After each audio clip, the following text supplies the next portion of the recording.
Assalamualaikum warahmatullahi wabarakatuh.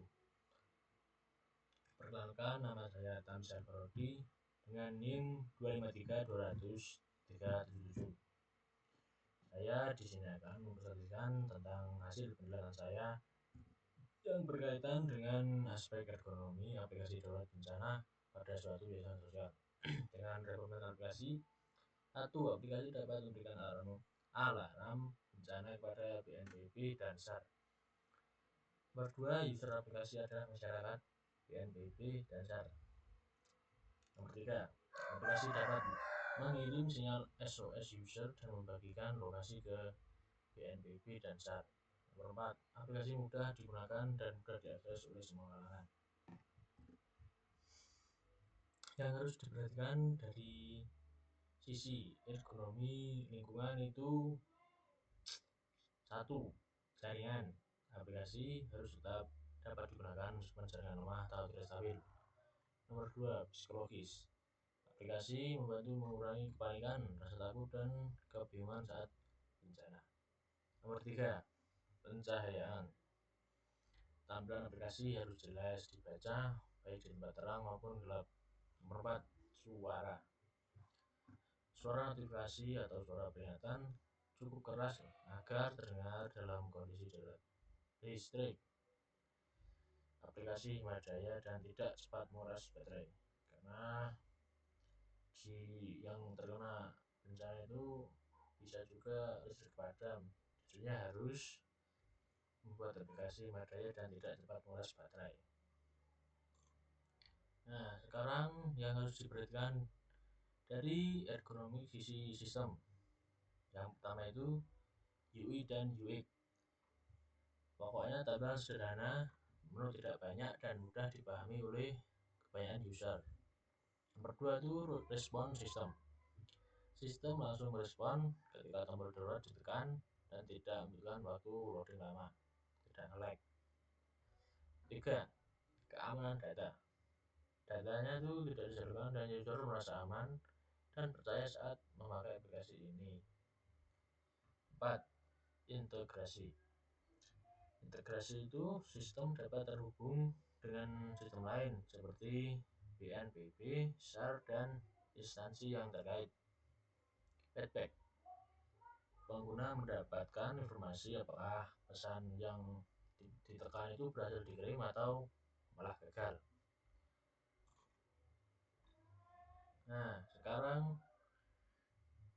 ini adalah hasil penelitian paper saya yang dari sisi lingkungan.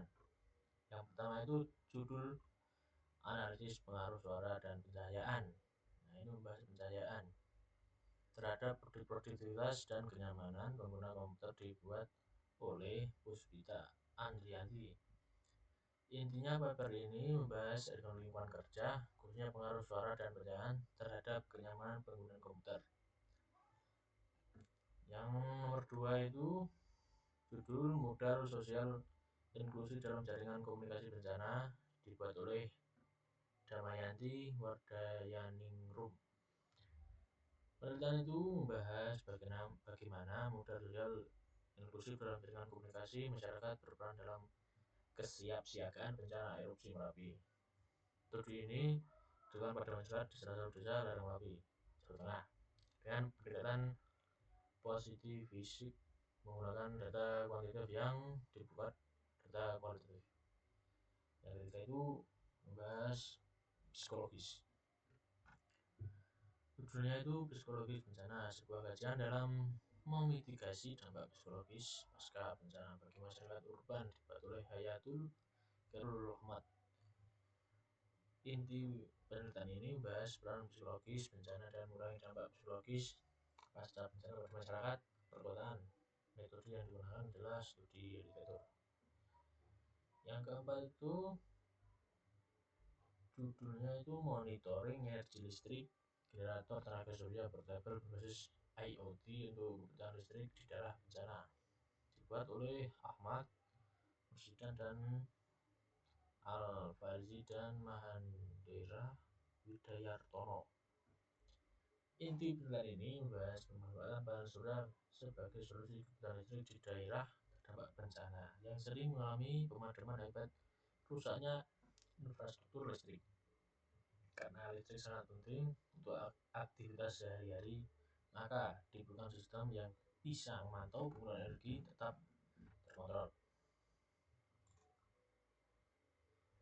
Nah, sekarang itu paper dari sisi ergonomi sistem. Pertama itu judulnya analisis penerapan UI dan UX dalam meningkatkan pengalaman pengguna pada sistem reservasi Amadeus, dibuat oleh Tubagus, Wandi, Maulana, dan Hidayatullah. Inti penelitian ini menunjukkan bahwa desain antarmuka yang intuitif, navigasi yang mudah, tampilan visual yang menarik mampu meningkatkan kepuasan serta efisiensi pengguna.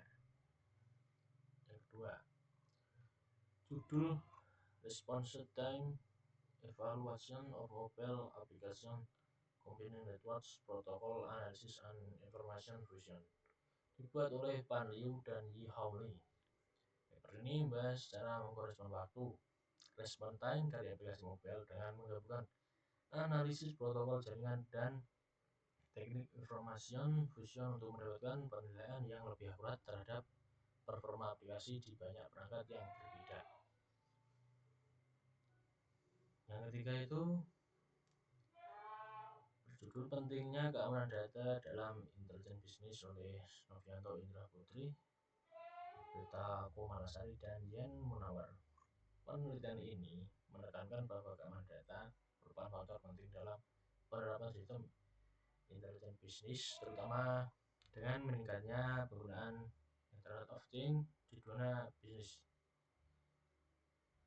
Nomor 4 itu judulnya itu aplikasi keselamatan berbasis smartphone dengan integrasi sinyal SOS sebagai solusi pembantuan masyarakat tanggap bencana oleh Nafiatul Ilma Agung Dewa Jendara dan Wahyu Ahmad Saifuddin.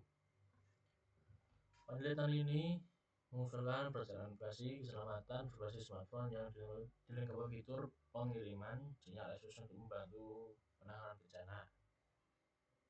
Aplikasi ini itu bertujuan membentuk komunitas tanggap bencana serta mempercepat respon pendapatan melalui sinergi antara masyarakat dan pemerintahan.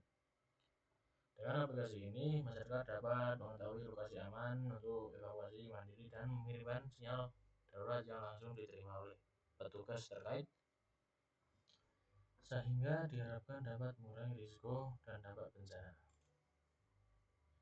Ini yang terakhir, judulnya itu pengembangan aplikasi mobile tanggap bencana di Kabupaten Bengkalis menggunakan framework Futur, dibuat oleh Muhammad Fauzi Agus Tedayana dan Depandi Enda.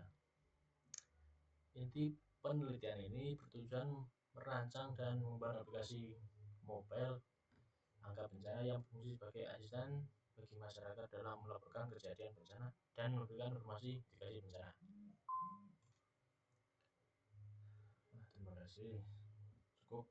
Cukup sekian presentasi dari saya. Bila ada kesalahan, saya minta maaf. Wassalamualaikum warahmatullahi wabarakatuh.